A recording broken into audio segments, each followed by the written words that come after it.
Sveicināti, draugi! Atkal esat MC Fishingā. Šodien otrais īsais video par to, kā es copēju ar metodu feederi. Šodien izstāstīšu par montāžu sistēmu, kuru tad varēsiet izmantot, vai iespējams pat vēl kaut ko uzlabot viņā, un komentāros dalīties ar savu pieredzi, stāstu un iespējams ieteikt man kaut ko. Nu lūk, tad skatāmies, kā tad es to daru. Esmu uzsējis tādu mazu mikrosistēmu, lūk ir pamata aukla, vai tas varētu būt arī šoklīderis.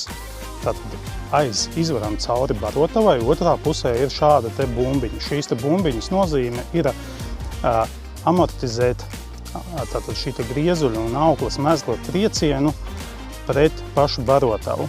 Šo te bumbiņu es pēc tam uzvilkšu virsū šeit, uzspiedīšu šī te griezuļa, tādējādi šis te mezgls tiks nosegts.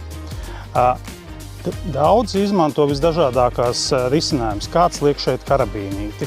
Es lieku šeit griezulā, redzat, šādu plašāku riņķīti, jo tā mana doma ir tāda, ka šis riņķītis ir drošāks par jebkuru tātad karabīnīti galā. Bet bieži vien jūs redzēsiet arī, kad cilvēki izmanto šeit karabīnītis, kas tā kā vairāk, vieglāk ļauj un ātrāk samainīt pavadiņas, ja, un pavadiņu varbūt neizmest ārā.